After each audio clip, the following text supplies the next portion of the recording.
All attendees are in listen-only mode. Hey, good afternoon, everyone, and thank you for joining us for our monthly webinar. This webinar is Vapor Intrusion. It's an introduction and with recent developments. I'd like to start off with a couple of house notes. We're going to have some questions, some poll questions throughout the presentation. Um, so feel free to and please participate in that. We're going to get some valuable information from that. And then you're going to be able to have questions throughout the presentation that on your screen you can ask.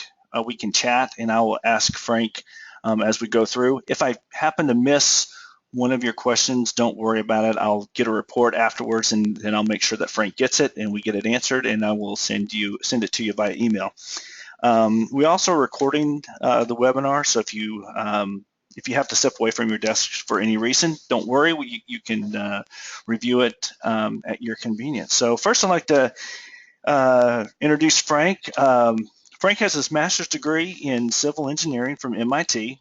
He's been a project manager or principal in charge of over 1,500 environmental and geotechnical engineering projects throughout the Northeast and Southwest United States and in Europe. He's been practicing for over 20 years and has had numerous vapor intrusion projects over the last few years. So, Frank, thank you for joining us this afternoon. Thank you, Lance, and good afternoon, everyone, and thank you for taking time from your busy days to join us.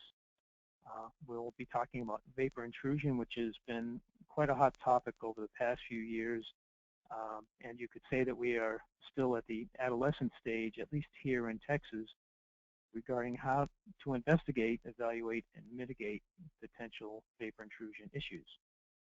Some other states and regions of the United States are really much further ahead of us on addressing VI, but reading the literature, it seems that we still have quite a ways to go to fully understand how to most efficiently address vapor intrusion on routine real estate transactions and in general. My talk will be a little bit general in nature, give you some background on why vapor intrusion is an issue, how it has evolved over the past few years to be such an important issue, and hopefully give you a flavor on the approaches that are being used to evaluate it, and more importantly, some recent developments from EPA publications on how to address vapor assessment on sites contaminated with petroleum hydrocarbons.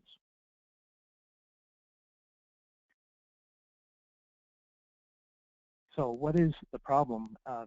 If any of you are involved in real estate transactions, you've typically had an environmental site investigation performed, which often involves sampling of soil or groundwater looking for chemicals of concern.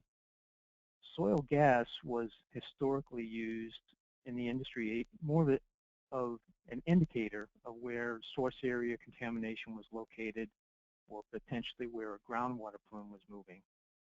However, after some gasoline plumes caused severe vapor issues on properties in the Northeast, particularly on sites that had basements, I believe the issue of vapor entry into structures became more of a concern, and since then has evolved to the point where we now know that vapor is perhaps was an overlooked issue on some of the early environmental site investigations, and now is an issue that we know represents a risk to building inhabitants due to the pervasive and toxic nature of some of the volatile chemicals involved in these cleanups. Vapor intrusion has really been a problem for many years, not so much for the presence of volatile organic compounds, but we have been dealing with vapor issues of another kind for many decades. For example, methane is an example of a serious vapor issue on properties that are located near solid waste landfills. We all know that methane is generated by the decomposition of solid waste, organic material, and accumulations of methane gas can cause explosive situations in enclosed spaces, and there have actually been serious consequences when methane accumulated in basements or equipment rooms or even manholes located near landfills where methane was being generated. Another more widely known gas that really represents a vapor issue is radon. Radon, as many of you know, is a naturally occurring gas generated by the decay of radioactive components in some bedrocks. And radon is a serious issue in many parts of the country where the geology has conditions where radon gas is generated. Fortunately, has not been a big issue in Texas due to the geology of Texas. But the point I'm trying to make is that we've been dealing with gases in buildings in at least two different forms for many, many decades. But now our focus is on something a little more toxic and in some cases difficult to evaluate, and that is vapors and gases from volatile organic compounds. Now, in the literature or in the industry, there's a few terms of art that we should describe. One is a term that if you've had a phase 1 environmental site assessment completed on a property, you might see the term vapor encroachment. Vapor encroachment is, as defined on the screen, is simply the presence or likely presence of chemical of concern vapors in the subsurface of a property caused by the release of vapors from contaminated soil or groundwater on or near the property. And essentially what this means is there is some release has reached the boundaries of the property, and the nature of the compound released and its properties can result in a vapor issue on the site. This is different from vapor within a building, as we'll describe on the next slide. Vapor intrusion is the next logical step from a vapor encroachment condition. So if you have a vapor encroachment, it means potential for vapors on the site. Vapor intrusion is actually the intrusion or migration of volatile chemicals from contaminated soil or water into an overlying building. So this is really the mechanism and the situation that we are focusing on this webinar, because this is really where we have an exposure route from volatile compounds from the environment into a situation where they can be exposed to human beings.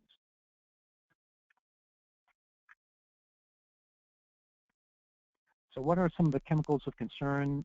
Many of you, if you've been involved in environmental investigations, or might have heard these particular chemicals. Most common chemicals encountered are aromatic VOCs associated with gasoline products such as benzene, toluene, ethylbenzene, and xylene. Common degreasing solvents, the most prevalent being trichloroethylene, or TCE. We are seeing those on probably 50% of our sites with volatile contamination. It's a very commonly used degreasing solvent. A common dry cleaning solvent, which is being used less and less these days as dry cleaners move to more green cleaning materials, is tetrachloroethylene, or PCE, or PERC. And there's still legacy cleaners that use PERC, and there are thousands of old dry cleaners which have used PERC and have had a release into the environment. So we do see evidence of PERC PCE in groundwater plumes and resulting in potential vapor issues.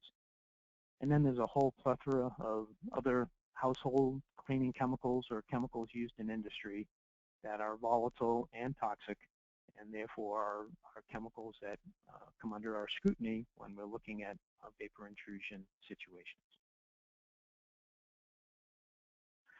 So what's the big concern? We, for years, have been dealing with contamination on sites, and now we have something a little bit different coming along. Well, what's the real difference?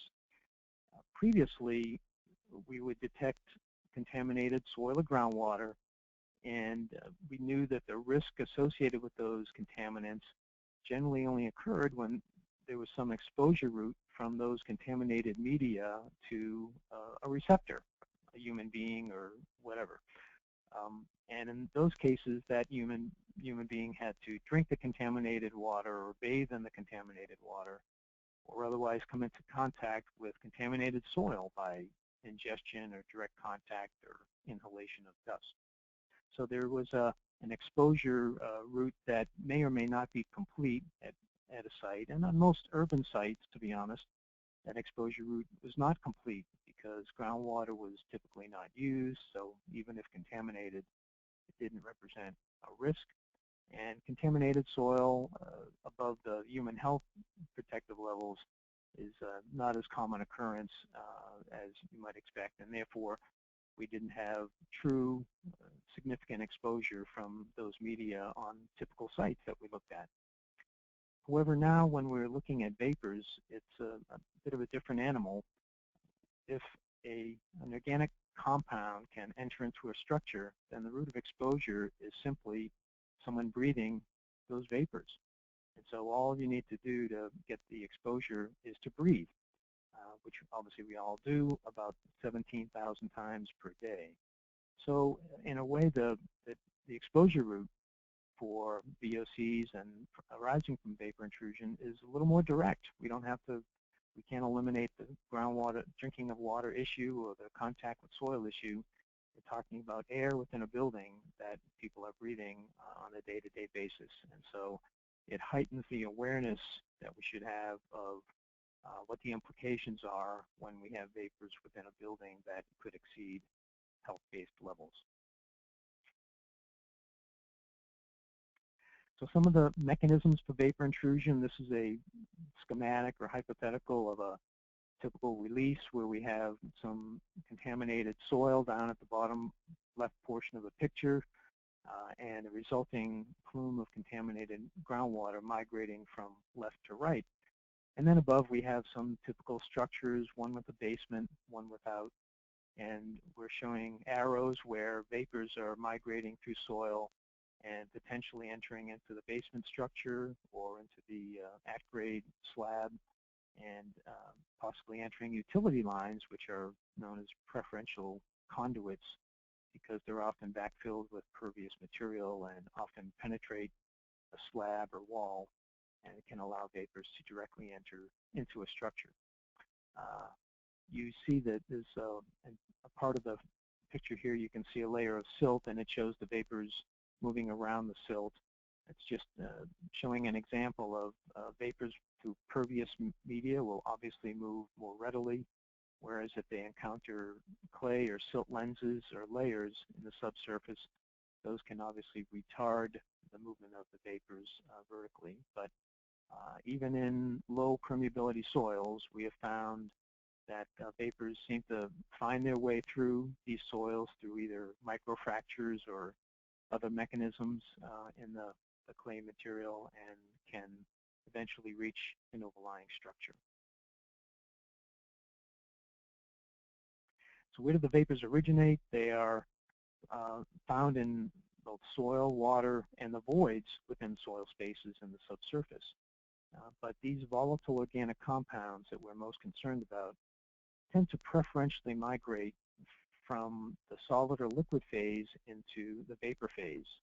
So the mechanism for migration of a contaminant from one medium to another is to go to the vapor phase, at least for these toxic chemicals that we're focusing on. So they can move from the sorbed soil matrix or be in pore spaces around contaminated soil or volatilize from a groundwater plume or from a plume of separate phase product, which we call NAPL, non-aqueous phase liquids.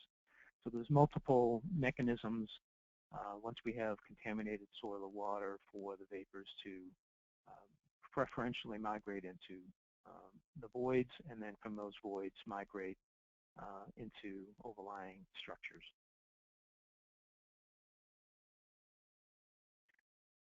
This is a simplified schematic of a source area site where we would have, this looks like a tank farm with probably an oil storage tank farm with a truck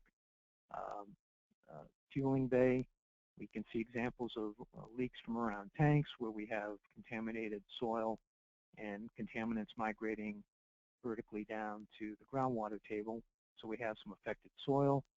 Once it reaches the groundwater table, we have affected groundwater and potentially separate phase product. For example, if this was a gasoline or diesel fuel spill, we might have separate phase material on the top of the water table. And you can see the groundwater movement would go from left to right, and this causes the plume to migrate laterally away from the source area. And as I'll show on a subsequent slide, this is where we can have effects not only on on-site properties, but on unsuspecting off-site properties where this dissolved groundwater plume has migrated. This is a simple schematic, again, showing a groundwater plume underlying some typical residential or office buildings.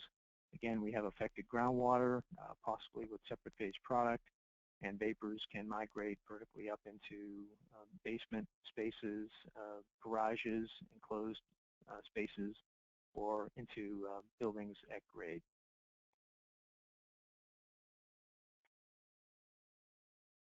So what chemicals do we focus on? I've mentioned volatile organic compounds. These are the bulk of the materials, and in fact, almost all that we focus on.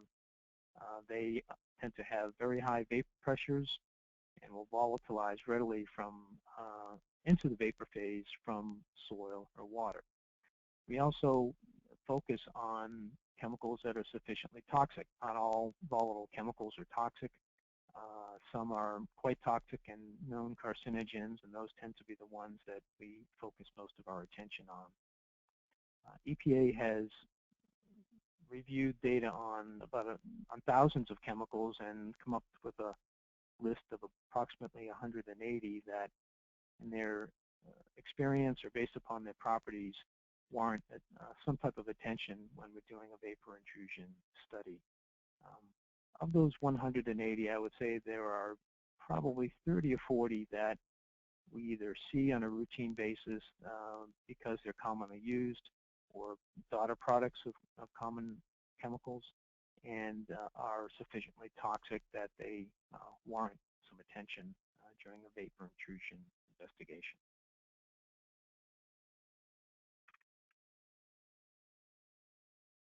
So here we have a slide. I think Lance is going to put up a survey slide, and based upon what you know, what percent of the time would you expect to find VOCs in the indoor air in the absence of any known source of contamination? That is, within your house or a building that is uncontaminated in a pristine area.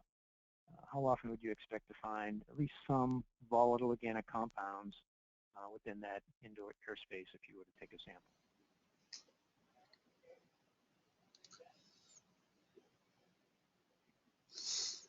Pause for a minute while the instant survey results are tabulated.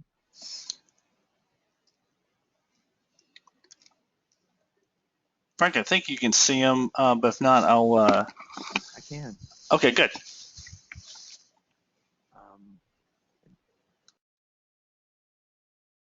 So it looks like about 80% of the respondents thought that between 75 and 100% of the time that we would expect to see some type of levels of contaminants indoors, and that is accurate. But only about 20% thought that it'd be only 10% of the time.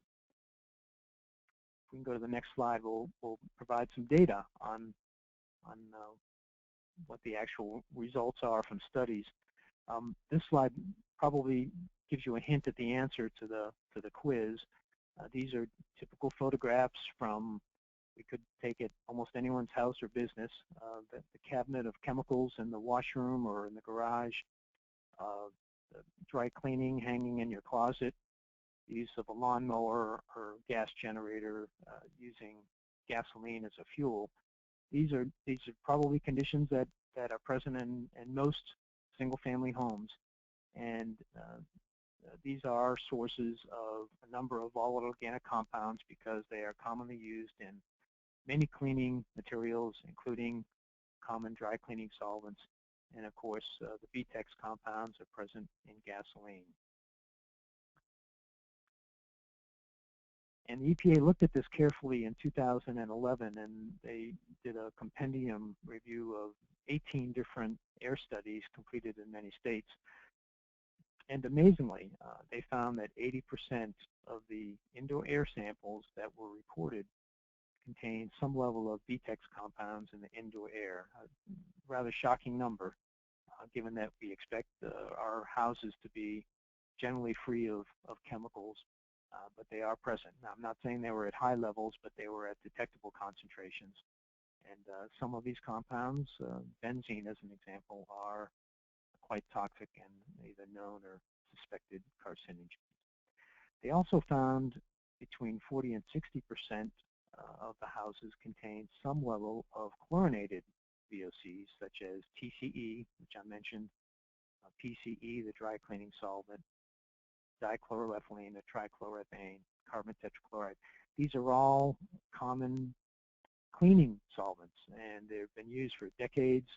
They're very efficient, very effective cleaning materials. So if you have carpet stain remover, or you have spot remover for getting spots out of clothing, you will not be surprised if you find one of these compounds present in those materials. And even though you might have one small spray can or a couple of 1-quart containers, it doesn't take much for detectable concentrations to be in the atmosphere in the rooms where these materials are stored.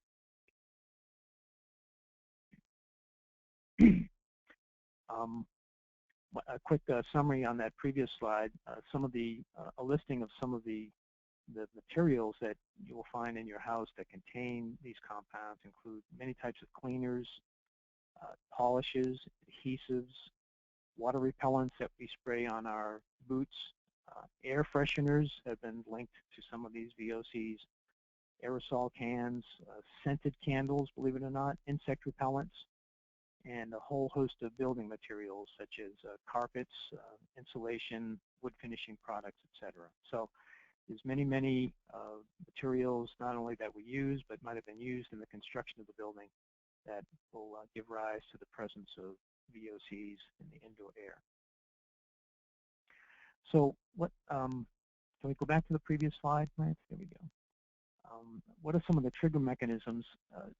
Many of you, if you've been involved in the real estate industry for many years, vapor intrusion really wasn't discussed, say, 4 or 5 years ago when people looked at properties and maybe did a phase 1 environmental site assessment. But in 2008 to 2010, the body that developed some of the standards for due diligence for property transactions came up with a vapor intrusion standard that was revised in 2010.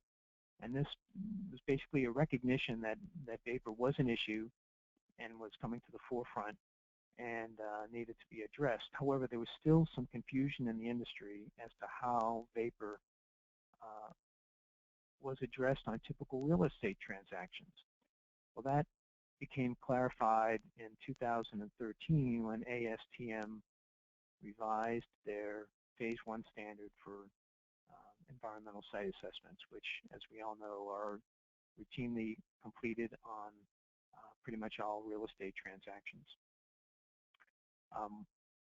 With that phase 1 revision, it was recognized that indoor air quality, which had previously been excluded from the ASTM standard, was now included within the scope of the ASTM standard if the source of the air pollution was caused or determined to be potentially caused by some external environmental condition, in this case the presence of contaminated soil or groundwater.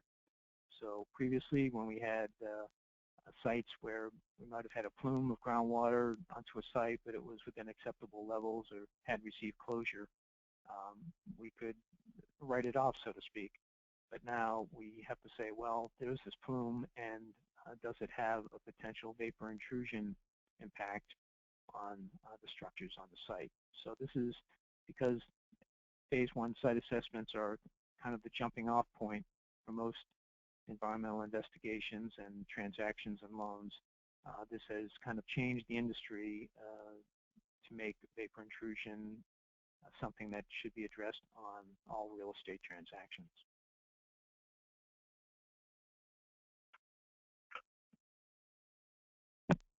Just quickly, one of the concepts that has been developed from the ASTM efforts are that there's screening distances and then there's critical distances that are used to determine the potential for a VI issue.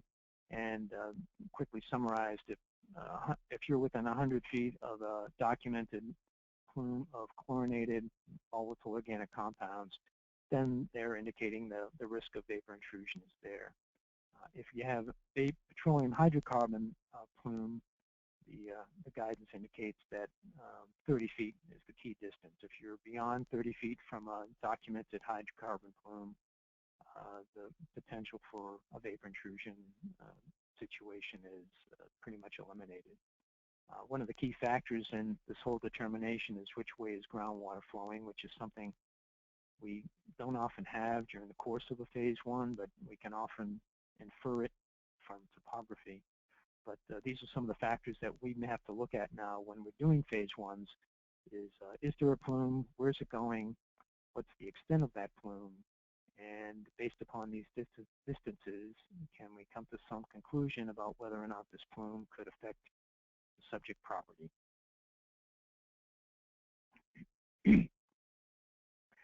So the process, once we have a potential VI issue, is to develop a model. Again, this looks at site location, geography, geology, groundwater gradients. We evaluate the potential for a vapor intrusion issue. And then the next step of the process proceeds would be developing some type of sampling program to quantify the potential for vapor intrusion. These often involve groundwater sampling, soil sampling, and sampling of soil gas either beneath the building or outside a building.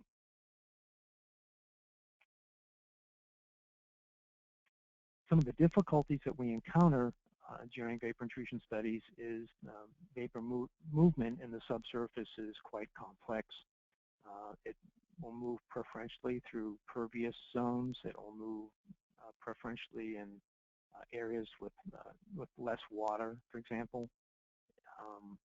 And it's a very difficult mechanism to model with any confidence. We have to have a good idea of the geology, and that often is not does not exist early on in an investigation. Additionally, if we do find that there are vapors near a building, what is the potential for those vapors to actually enter the building? Again, complex. If we have a 60-year-old warehouse building, the potential is much different than a 10-year-old office building built to current standards, especially LEED standards, for example, which cause for tight building envelopes to minimize HVAC costs and to avoid unnecessary operating costs. So the condition of the slab and its presence of cracks are an issue. Most buildings do have some type of expansion or construction joints made during construction. Are the penetrations from the ground floor slab for utility pipes or drains and restrooms?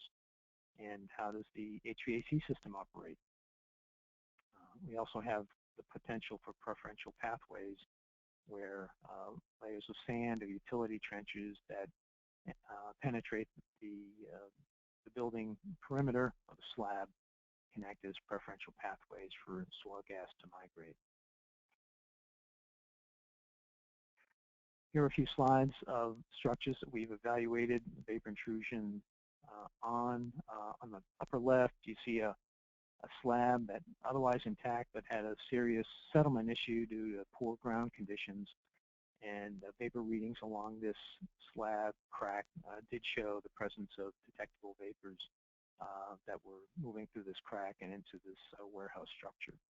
On the right, we have a construction joint which was placed during construction of the building. You can see the joint is filled in with a grayish compound, which is typically done on construction joints, but over the years some of that compound has deteriorated or been removed, and so the opportunity for vapors is increased where these concrete joints are not properly sealed.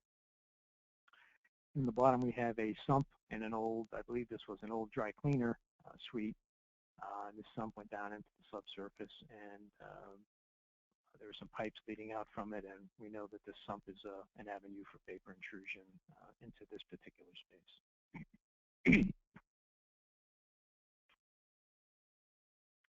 A few more pictures, more the same. Floor drains are a clear avenue because floor drains will often, obviously they penetrate the slab.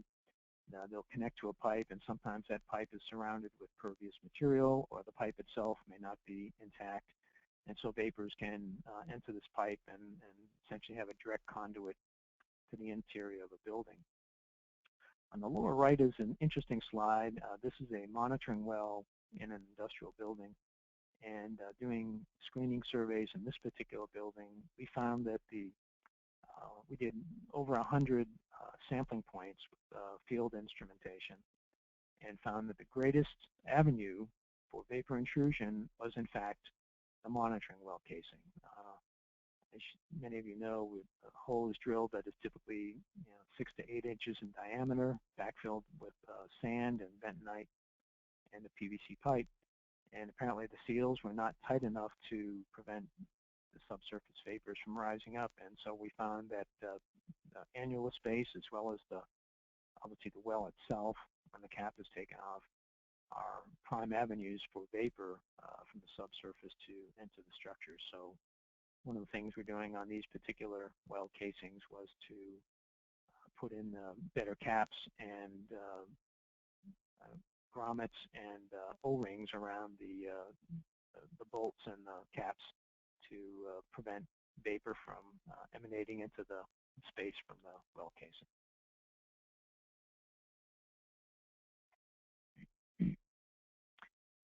Okay, our next little quick survey. What type of data would you expect from the subsurface that would be a better evaluation of vapor intrusion into a building? You think it would be from groundwater data from under the building, soil data from under the building, or soil vapor data from under the building?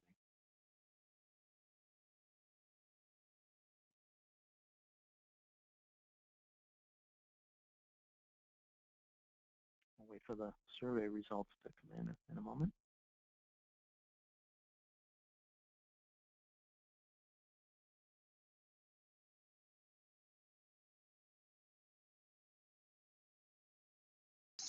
They're coming in now.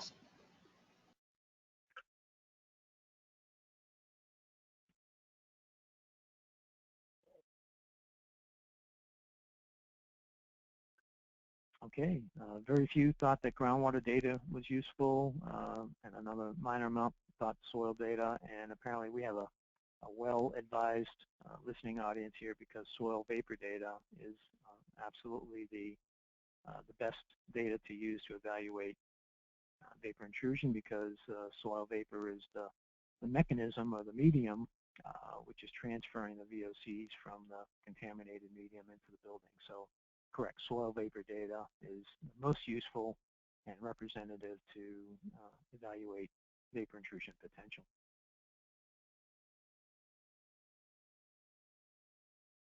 Okay, I'm just going to quickly go through. Many of you might have known or are aware of some of the investigations that are completed. Groundwater monitoring wells obviously are installed, in particular if there are circumstances when a plume is migrating to your site from an off-site source. You're not sure if it's reached it or to what degree. Groundwater data can give you an indication that if the plume has not reached your site, then you can have a pretty good indication that vapor intrusion can be ruled out, as long as you exceed the critical distances we discussed.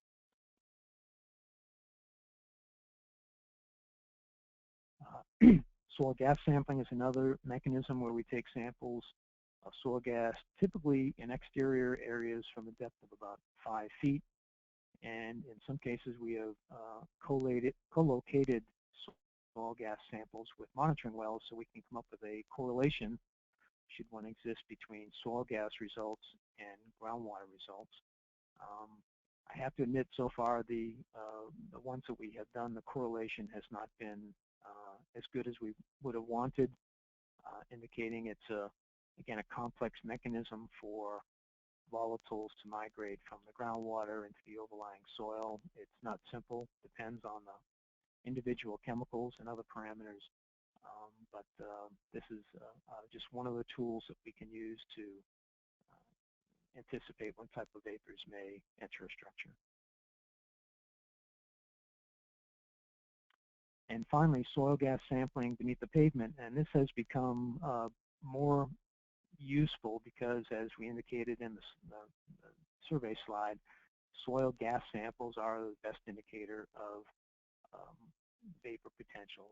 Here's a site outside of a dry cleaner where we had some potential offsite impacts where plume is migrating beyond the property boundary to the right there.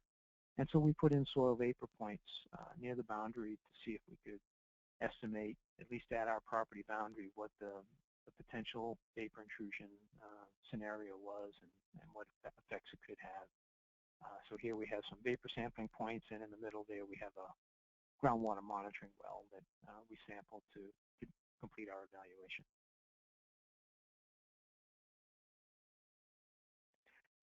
Subslab soil gas sampling, as I indicated, is considered more representative of conditions that can affect the structure, and they can include, often include subsoil gas sampling points through the building slab. And we've found a very useful tool called vapor pins that we have been using to rapidly get a number of shallow soil gas sampling points beneath the building and evaluate the vapor intrusion potential.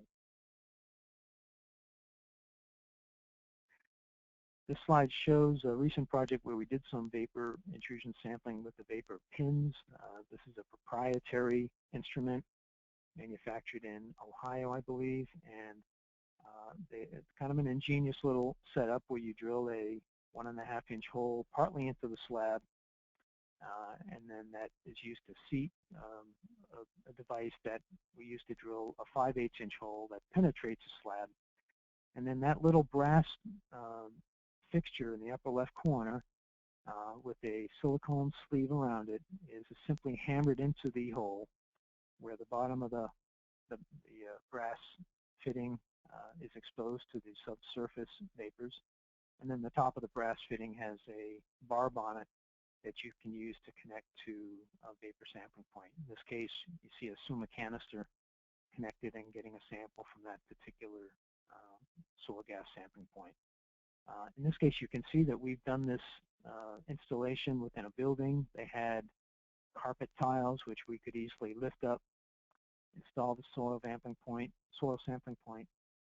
put in a vapor pin, and then replace the carpet cover, and you wouldn't even know that we were there. So it can be used unobtrusively within a building to get data without interfering with the operations of the tenant or the employees, and get the data. And the soil vapor point, the vapor pin, can be returned to in the future to get additional samples if necessary.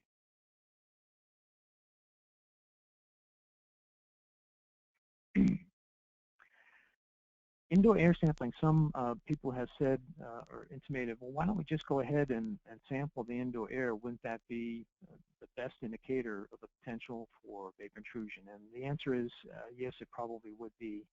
However, it is often completed as a last resort. And the reasons are evident when you kind of think about the implications of getting back data that shows that there's a potential problem. There are standards in the state of Texas. I mentioned that there are no vapor intrusion guidance documents. However, there are standards for indoor air for residential and commercial land use for acceptable concentrations of a number of different chemicals. And for the ones we've discussed, these target concentrations exist. So if we take samples from indoor air and we do trigger one of these thresholds, then it raises the entire requirement to notify the tenants of the building, to notify the owner, and possibly some other notifications, and then the possibility of some type of action or alarm on behalf of the exposed population that their health is being impacted. Now, the standards that are developed by the state are quite conservative. They're based upon long periods, that is chronic periods of exposure, generally over the lifetime for residential use and over about a 30-year period, I believe, for commercial industrial use. But nevertheless, they are there and they are written in stone and can be looked up by anyone. So I believe that taking indoor air samples can be useful, but it should only be done in consultation with the client and advisors when we know what we're going to do if the results come in and there could be a problem. We're prepared to take immediate actions to abate the hazard if we really believe that there is an imminent or chronic situation that must be addressed. So I think that indoor air sampling has become an issue more of last resort than first resort, at least in the vapor intrusion studies that we've been involved with. Third question that we'd like to get your input in, we'll talk about how vapor in buildings can vary with time. And the question would be, if there's a high atmospheric pressure front moving in, how do you think that would affect the sample results? Not affect them, bias them on the high side, on the low side, or beats me?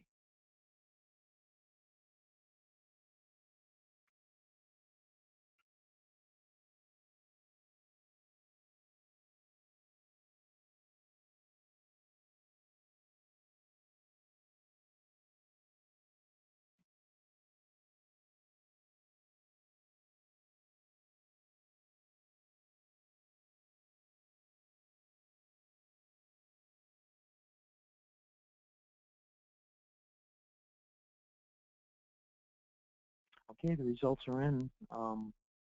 Very few thought that it would not impact the results. About 30% bias on the high side and about 64% bias on the low side. That is the correct answer. Vapor within buildings will vary, or vapor intrusion, with atmospheric pressure, and if a high front is moving in, then the pressure in the atmosphere is higher than the pressure in the subsurface, and therefore, because volatile chemicals move partly in relation to pressure gradients, then we would expect the high atmospheric pressure to suppress the vapor intrusion into the building. So the third answer is correct, and about 2/3 of the respondents seem to recognize that. So measuring and monitoring vapor pressure during times of vapor sampling is an important thing to do to determine if it could affect the interpretation of the results. All right, so what do we do? Well, if we have vapor samples, where do we go with the data, and what do we do? Let's get into the nitty-gritty. As many of you know, if you're in the real estate industry in Texas, you know that there are no guidelines in the state of Texas with regard to vapor intrusion. I've spoken with the people that are involved with vapor intrusion down in Austin at TCEQ. They do talk about it internally. They do have some internal guidelines that they use, but are not really published or even cast in stone. But the cases are really handled on a case-by-case basis. And so we're not getting much help from the state, and from what I hear, help is not in the near horizon. So what do? We go back to look at what's been done in other states and by the EPA. And fortunately, the EPA has developed a screening level database to help us evaluate potential for vapor intrusion. As most of these screening level databases are, they're quite conservative. They have to be. They're just a jumping off point to determine if we have a potential problem. So we often refer to the EPA visual database as a jumping off point, so to speak. And if the visual results indicate a potential problem, there are some other things we can do to more accurately model vapor intrusion into buildings using simplistic models, etc. One of the the key things that have popped up in the last 18 months to 24 months is the presence of TCE.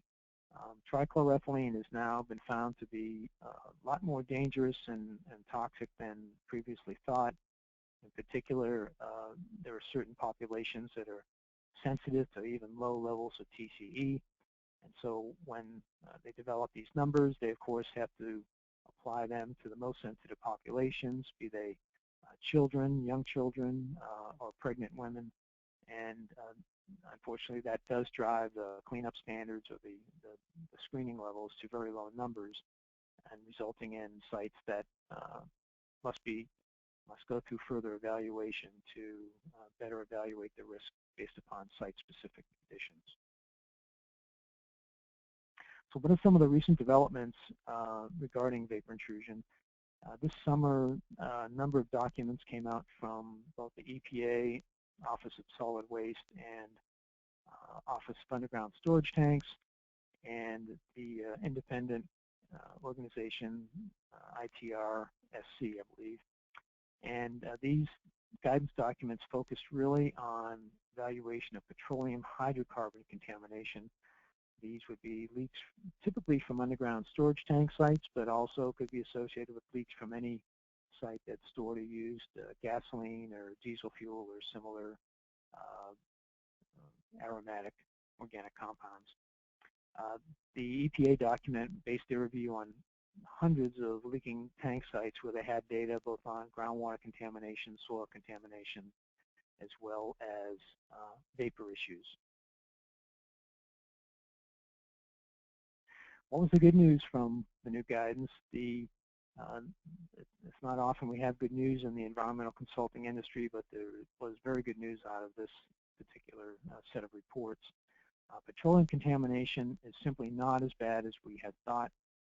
They are finding that aromatic VOCs attenuate pretty readily in the subsurface as long as conditions are right. Often just the presence of oxygen will cause aromatic VOCs to degrade naturally.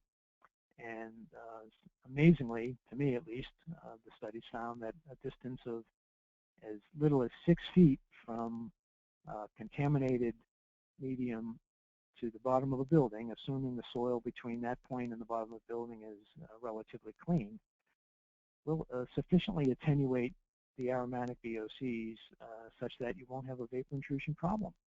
And this is great news on many, many sites where we have gasoline plumes or similar migrating underneath.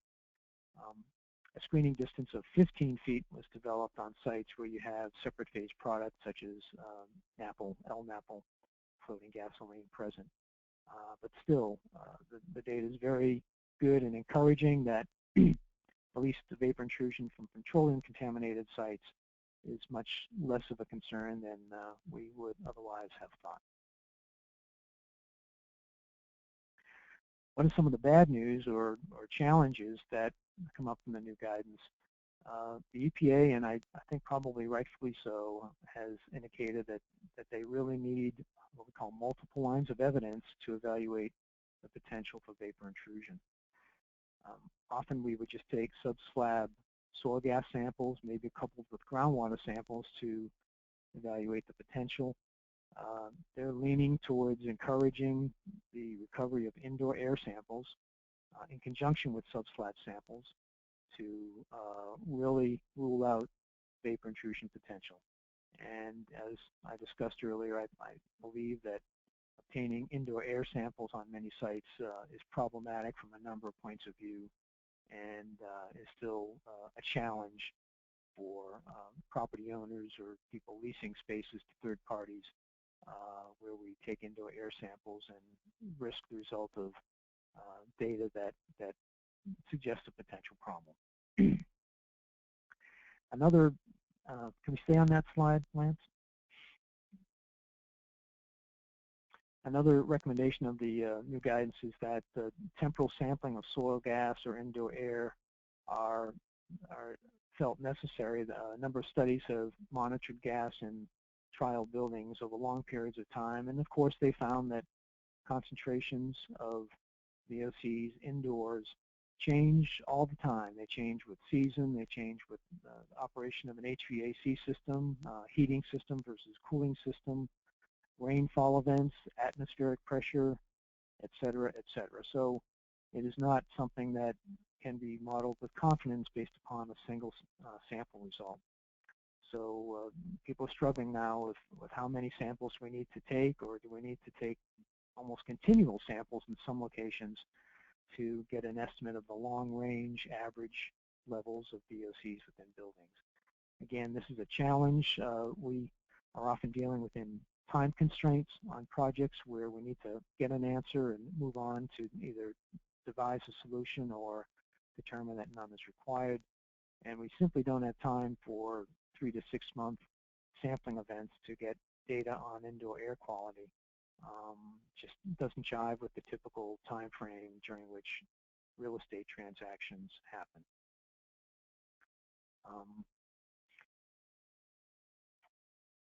So now if we find out that we have a potential VI problem, what are the issues?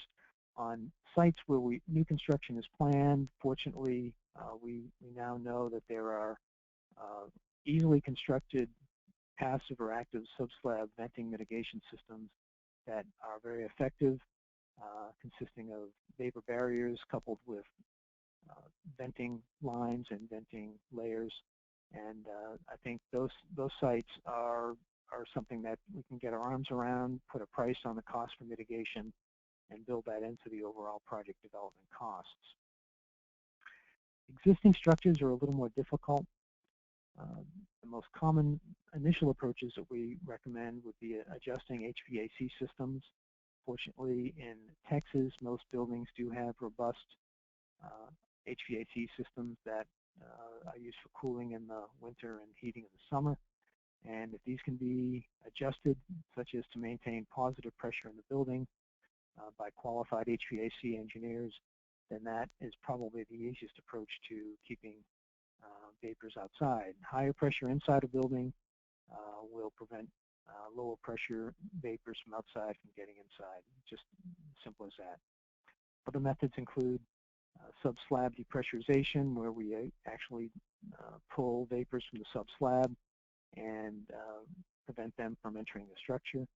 Others are indoor air treatment, which I'll talk about, and source area remediation, which of course is the big one, and sometimes difficult, if not impossible, to implement depending upon where the source is. Is it from on-site activities or someone off-site that you simply can't control? We have some pictures now of some typical mitigation systems we've been involved with. This is a typical system on a residential apartment complex, new construction. We were able to put in a 30 mil high-density polyethylene vapor barrier. Underneath this vapor barrier is about 8 inches of open work crushed stone, along with 3-inch PVC venting pipes. And periodically, those venting pipes run to headers, which will run up interior or exterior cavities in the walls and up to the vent line, where they're attached to vents with motors that can supply a negative pressure to the vents and therefore create a negative pressure in the venting system. So these are relatively easy to design.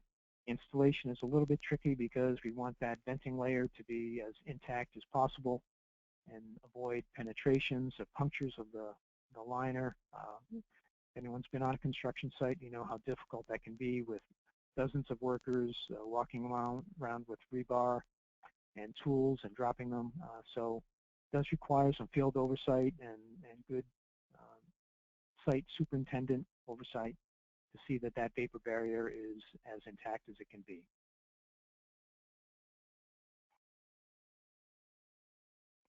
Another vapor barrier system, which is a little more robust, though a little more expensive, is offered by private contractors such as Land Science Technologies and Liquid Boot. These systems are a combination of membranes along with spray-applied bitumen materials. The membranes and the spray-applied form a relatively consistent barrier to vapor intrusion. The beauty of the spray-applied is that you can spray the sealant or the layer around penetrations of the slabs around vertical pipes or horizontal pipes and get a pretty good seal around them that is difficult to get using the barriers alone, which must be cut and taped to get that same type of seal. These are routinely available, and there's a couple of suppliers that are more than willing to price them out and get them installed. And they also include a warranty, which is important on some sites, especially if there's institutional lenders involved. For existing structures, it's a little more difficult. Some of the simpler procedures that we've used have been simply sealing of cracks, joints, and penetrations. On the lower right, you see where we're using a concrete crack sealant to seal an exterior construction joint. We've also put in indoor air purifiers in rooms where there's no possibility to seal joints because the room has a finished floor. In this particular case, that's a fan with 26 pounds of granular activated charcoal. It runs silently, can sit in the corner of the room, and will pull through many thousands of cubic feet per day and purify that air and removing volatile organic compounds on the carbon. So that's a measure that has been used on an interim basis for some sites to avoid excessive indoor air concentrations of VOCs. Another avenue is to coat an entire floor with a vapor-resistant coating. This is a specific trademarked product by Retrocoat, named Retrocoat, and is spread upon the floor. I think it's about 20 mils thick in one application, and essentially seals the floor and is chemical resistant. The obvious difficulty with Retrocoat is if you're in an existing building that has partition walls or rugs or carpeting or tile or other finishes, applying a uniform coat across the whole floor it may not be practical and can be very disruptive to current operations. So it's best suited for open spaces like warehouses where space can be made for the coat to be uniformly applied across the floor. So in summary, what's going on with VI? In my experience, it is absolutely the next big thing that we're dealing with on environmental liability. If you have not had to deal with vapor intrusion on a site, expect that you will soon, especially if you're dealing on sites in urban areas. This is because even though your site might be okay, likely you've been surrounded in the past by historical gas stations or auto repair shops, dry cleaners, or printers, and plumes emanating from these sites could migrate to or near your property, resulting in a potential vapor intrusion issue. So expect to have to deal with it at some point. We're finding that lenders, especially the savvy large lenders, East Coast lenders, mortgage banks, they are adding vapor intrusion to their checklists. They basically have had experience in California and New York and Massachusetts where vapor intrusion is much more of a developed process, and they're applying those same standards to other states. And so we expect that they will look for vapor intrusion issues to be addressed in Texas and other states that don't have vapor intrusion already. And as I said, historically developed locations are much more likely to have vapor intrusion issues from off-site activities than sites in more rural areas. Standards in Texas are not well defined. However, we are looking at precedents established in other states and at the federal level. So far, they've served us well in helping us determine what screening levels are for certain contaminants. However, we still are struggling when dealing with our own Texas legislatures, or Texas regulators, because we're not exactly sure what their expectations are. So that's an ongoing item, and talking with some project managers down in Austin, we're finding that they are really just addressing this on a case-by-case basis. So I wish we could be more positive or specific about their expectations, but right now we just aren't. The new vapor intrusion guidelines for petroleum releases is encouraging, as I mentioned, due to the screening levels, screening distances that they're quoting. And so many sites will screen out of potential impacts from petroleum releases. And finally, vapor mitigation approaches have been established. There's now well-known processes for both new construction and for existing buildings. And so there are products out there that can be used and hopefully address vapor intrusion and make sure that the site is protective of its occupants due to potential VI issues. So with that, the extent of my talk, I hope you found it somehow useful. Some of it was a regurgitation of information we've discussed previously, but also adding in some of the new developments with petroleum hydrocarbons. And I'd be glad to answer any questions if participants have any. Frank, it doesn't look like anybody has any questions. I just wanted to let everybody, I appreciate everybody for being with us this afternoon. If you have any questions for Frank, or you can see his email address right there, we'd love to hear from you, especially if it's a specific question on a property that you have ongoing. We are going to be sending out the recording and a copy of the slides later this afternoon for those of you who attended. So we appreciate that. But if you have any questions pertaining to the webinar or future webinars, you can contact me, Lance French, at lfrench@wh-n.com. We thank you, Frank, for the webinar and the information, and thank you for the attendees, and we will see you next time.